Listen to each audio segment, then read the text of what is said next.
माँओं के लिए क्या कहना चाहते हैं आप?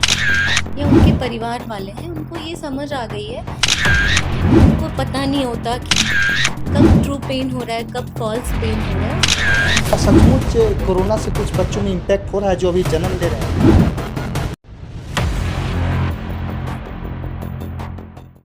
जय हिंद, मैं हूँ प्रिंस शुक्ला और स्वागत है आपका क्राइम फ्री इंडिया न्यूज़ में। पलामू में एक जो जिला है झारखंड के एक ऐसा जिला है जहाँ गरीब तबके के लोग ज़्यादा रहते हैं। कई ऐसे समस्या आ रही थी जो लोग जानना चाहते थे कि अगर बच्चों को कोई ऐसी बीमारी है जिसे जो गरीब तबके के लोग हैं जो अस्पतालों तक नहीं पहुंच पाते हैं, वो ये जानना चाहते हैं कि आखिर की घर पे बैठे या फिर कैसे सलाह ले डॉक्टरों से कि वो बीमारी का इलाज हो सके। आज हमारे साथ मैडम है, डॉक्टर स्नेहा सुकृति जी हैं। ये बच्चों का विशेषज्ञ है, इनसे हम जानेंगे। मैडम, पहले तो बहुत बहुत स्वागत है आपका, क्योंकि आप लगातार ऐसे कैंपिंग भी चलाते हैं अपने अस्पतालों में। इसके लिए बहुत बहुत शुक्रिया और स्वागत है। मैडम, एक सवाल है कि जो बच्चे हैं, जो माँ है, वो अपने बच्चों को, गरीब तबके के लोग जो हैं वो बीमारी, जब बच्चे जन्म लेते हैं तो बीमारी के बाद ज़्यादा घबरा जाते हैं। उन माँओं के लिए क्या कहना चाहते हैं आप, जो बच्चों को देख रेख कैसे करे, क्या कुछ आगे इलाज के लिए करे, घबराए नहीं? देखिए क्या है, अभी तो बहुत सारे लोग जो हैं, बहुत सारी गांव की या पिछड़े इलाकों की जो माँ है या उनके परिवार वाले हैं, उनको ये समझ आ गई है कि इंस्टीट्यूशनल डिलीवरी सेफ है। सबसे पहले हमें इस चीज़ को ही एनकरेज करना है, क्योंकि घर में उनको पता नहीं होता कि हमारा समय कब पूरा हो रहा है, कभी पहले कभी बाद में, कब ट्रू पेन हो रहा है, कब फॉल्स पेन हो रहा है। और ऐसे ही होम डिलीवरी करा दी जाती है, बच्चा रोया नहीं तो वो कोई इंटरवीन नहीं करना चाहते हैं। पहले भी जो सप्लीमेंट्स मदर को हमें देना है, जो एएनसी चेकअप होनी है, वो सारी चीज़ें अगर सही से नहीं होंगी तो बच्चे के डिलीवरी और ग्रोथ और डेवलपमेंट पे मेजर इफेक्ट करेगा। तो लेकिन अब देखा है कि लोग इतने अवेयर हैं, हर जगह आपका सरकारी अस्पताल में भी डिलीवरी अवेलेबल है। तो हमें फर्स्ट एंड फॉरमोस्ट उस चीज़ को ही प्रमोट करना है। और जब इंस्टीट्यूशनल डिलीवरी होगी, वहाँ पेरेंट्स का, जैसे पहले से आप एएनसी करा रहे हैं, पहले से चेकअप करा रहे हैं, तो उन्हें पता है कि क्या क्या सुविधाएं हैं, क्या नहीं है। और अगर मान लीजिए पहली बार भी वो आ रहे हैं डिलीवरी पे, तो जब वो डॉक्टर से मिलते हैं तो वो बहुत सारी चीज़ें हम उस टाइम पे बताते हैं कि कब आपको आना है, कब इम्यूनाइज कराना है। जो इम्यूनाइजेशन आपका सदर में, आंगनबाड़ी में अवेलेबल है, आप वहाँ से भी करा सकते हैं।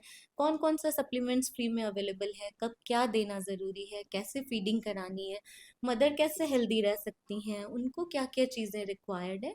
ये सारी चीज़ें हम फर्स्ट एनकाउंटर पे ही बताते हैं। और अब थैंकफुली आंगनवाड़ी और पीएचसी सीएचसी पे भी बहुत सारी चीज़ें अवेलेबल हैं। तो हमें इस चीज़ पे ध्यान देना है कि जनरल पब्लिक अवेयर हो, जो कि पहले से काफ़ी अवेयर हो रही है। ये बहुत अच्छी बात है। मैडम, आप एक बच्चों का विशेषज्ञ हैं, महिला भी हैं। अ, एक जब कोरोना काल आया था, कोरोना के बाद की जब बच्चे अभी जन्म ले रहे हैं, तो कुछ लोगों के दिमाग में, गार्जियन के दिमाग में ये बैठ गया कि कोरोना काल जब हुआ, जिसको कोरोना हो गया है, उसके वजह से कुछ न कुछ बच्चों में इम्पैक्ट हो रहा है, जो कि इलाज को लेकर वो बड़े-बड़े अस्पतालों में जाते हैं, वहाँ भी उनको भ्रमित किया जाता है। उनके लिए क्या कहिएगा? क्या सचमुच कोरोना से कुछ बच्चों में इम्पैक्ट हो रहा है जो अभी जन्म ले रहे हैं? देखिए एज सच, क्योंकि मेरा बेटा भी इसी पीरियड में है, हुआ है। और जो भी बच्चे मेरे पास आ रहे हैं, एज सच कोरोना को लेके तो जो था वो पैंडेमिक था, वो चला गया। अब जो भी अलग अलग वायरल इन्फेक्शंस हैं या वो है, उनसे बच्चों को बचाना तो है, लेकिन एज सच अगर कहें कि कोरोना को लेके कोई डेवलपमेंटल इशू हो रहा है या कोई दिक्कत है, ऐसा तो नहीं देखने को मिल रहा जनरल पब्लिक में। ये भी देखा जा रहा है कि जो गरीब तबके के लोग हैं उनको जैसे आप सीएचसी और सीएचओ हेल्थ के डॉक्टरों की बात किए, वो उन लोगों का जब वहाँ जाते हैं तो वहाँ कई ऐसे बीमारियां बता दी जाती है जो वहाँ कंफर्टेबल नहीं होते, मतलब वहाँ नहीं इलाज हो पाते हैं, तो बड़े हॉस्पिटलों में जाना पड़ता है। गरीब तबके के लोग के पास पैसा कम रहता है, तो आधा मेंटलिटी जो उन लोग को बना दिया कि कोरोना की वजह से ही वो अच्छे से देख नहीं पाते, या फिर आंख बचपन से ही देख के चश्मे लग जाते हैं, या कमजोरी हो जाती है, या वजन कम होता है, या बचपन से ही आजकल देख रहे हैं कि शुगर के मामला आता है, सर में दर्द का मामला आता है। ये सब क्या है? क्या बीमारी ये सब बचपन में कैसे होती है, कि या फिर रख रखाव में कमी होती है, या माता के जब प्रेगनेंसी समय में खाने पीने में कुछ क्या होता है ऐसा? एक्चुअली कोविड के बाद जो सबसे मेजर चेंज आया है वो स्क्रीन टाइम है। बच्चों ने बाहर खेलना कूदना कम कर दिया है, वो स्क्रीन ज़्यादा देख रहे हैं। और जो हमारा स्क्रीन टाइम है ना, वो हमारे ब्रेन को बहुत अफेक्ट करता है। आप देखेंगे 7 साल 8 साल से कम बच्चे जो मोबाइल देख रहे हैं, स्क्रीन देख रहे हैं, वो सोशली आपके साथ नहीं इंटरेक्ट करना चाहेंगे। वो सारा दिन मोबाइल देख रहे हैं। जब हम और आप बात करते हैं तो हम एक दूसरे के एक्सप्रेशंस देख रहे हैं, लिपसिंग देख रहे हैं, उस चीज़ को हम ग्रैस्प करते हैं। जब बच्चा सारा दिन ऐसे घुसा हुआ है तो मल्टीपल इश्यूज आएंगी। वो क्या खा रहा है उसको नहीं पता, खाने का टेस्ट नहीं पता, खाने में इंटरेस्ट डेवलप नहीं हो पाएगी, खेलेगा कूदेगा नहीं, दोस्त नहीं बनेंगे, तो वो सोशली डिस्कनेक्टेड होने लगेगा। वो एक मेजर फैक्टर है। एज सच कोरोना हो गया, उसका कोई इम्पैक्ट नहीं हो रहा। जो लाइफस्टाइल हमारी चेंज हुई है ना, उसका इम्पैक्ट है ये। अच्छा, आपने स्क्रीनिंग की बात कहा है। स्क्रीनिंग में देखा जाए आजकल के जो बच्चे हैं वो मोबाइल, टैब, टीवी ये सब टेक्निकल चीज से ज्यादा जुड़ाव रखते हैं, और आजकल के माँ भी बिजी रहने के कारण बच्चों को शांत कराने के लिए पकड़ा देती है, फिर बच्चे के साथ जो जन्म बच्चा लेता है उसके बगल में भी मोबाइल या टेक्निकल चीज ऐसे रख देते हैं। क्या कितना इम्पेक्ट पड़ता है, और क्या ये रखना चाहिए, सही है या फिर बच्चों के लिए हार्मफुल है? ये बिल्कुल नहीं, स्क्रीन तो बच्चे को दिखाना ही नहीं है। वो हर एज के हिसाब से 5 इयर्स तक तो नहीं देना, फिर 10-15 मिनट्स दे सकते हैं। हमेशा बिग बिग स्क्रीन देना है, पर वो मेक श्योर करे कि बच्चा खाते वक्त या कोई प्रॉपर जो एक्टिविटी करते वक्त, नहा रहा है, खा रहा है या वैसा बातचीत कर रहा है, उस समय टीवी मोबाइल नहीं चलाना है, क्योंकि वो उसको डिस्कनेक्ट कर रही है नॉर्मल चीज़ों से जो हम डे टू डे में कर रहे हैं। और हमें हमेशा मेक श्योर करना है। अभी पेरेंट्स का भी क्या है कि वो एफर्ट नहीं लेना चाहते हैं। जैसे अभी मैंने कहा साइकिल चलवाइए, तो नहीं मेन रोड है तो कैसे दे दें। मैंने कहा आप लेके जाइए, पार्क में लेके जाइए, फील्ड में लेके जाइए। तो थोड़ा पेरेंट्स में अवेयरनेस आना चाहिए कि इससे नुकसान हो रहा है। जो काम हम अभी कर रहे हैं वो 1 घंटे डिले करके बच्चे के साथ खेल सकते हैं, उसके दोस्त बनाने में हेल्प कर सकते हैं।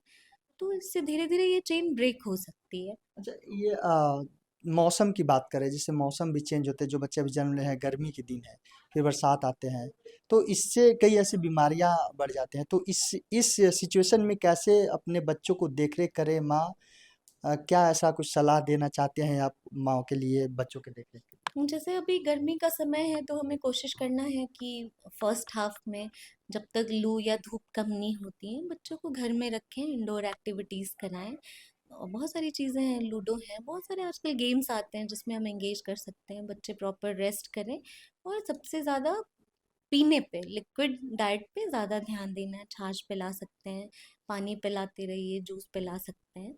और बाकी नॉर्मल कम ऑयली कम स्पाइसी बाहर के खाने को अवॉइड कर सकते हैं, जिससे हमें लू लगने के चांसेस और इन्फेक्शन के चांसेस कम होते हैं। जो माँ प्रेग्नेंट है अभी, जो इस दौर में है, तो उनके लिए क्या सलाह देना चाहती हैं कि खाने के लिए, हेल्थ के लिए, अपने रख रखाव बचाओ गर्मी से, लू से? जी बिल्कुल, प्रॉपर फ्लूइड इनटेक करते रहें, सुबह शाम वॉक करें, अपने नज़दीकी जो भी आपके गायनेकोलॉजिस्ट हैं उनसे कंसल्ट करते रहें। आयरन, फॉलिक एसिड का सप्लीमेंट्स, मल्टी वाइटामिन का सप्लीमेंट्स, और time to time ANC checkup, ultrasound, जो भी रेगुलर है, जो बेसिक है, जितना कराना है वो सब कुछ कराते रहें। अपना टीटी इम्यूनाइजेशन कराएं। इस तरह से हम खुद तो सशक्त होंगे, और एक हेल्दी बच्चा हमारे पूरे नेशन को मजबूत करेगा, सशक्त करेगा। जी, धन्यवाद। देखिए, सवाल तो बहुत था, लेकिन बहुत टाइम टेकन हो गया क्योंकि पेशेंट इंतजार कर रहे हैं, बच्चे बाहर हैं, और हमारे साथ डॉक्टर स्नेहा सुकृति जी जो विशेषज्ञ हैं, वो उनसे हो सकता है कि आगे भी इनसे मिलकर और जानकारी ले। जैसे ऐसे कमेंट्स करते हैं, जो जानना चाहते हैं जनता, उनके लिए तक पहुंचाएंगे। तमाम ऐसे की खबर को देखने के लिए बने रहिए क्राइम फ्री इंडिया न्यूज़ के साथ। मैं था प्रिंस शुक्ला। जय हिंद, जय भारत।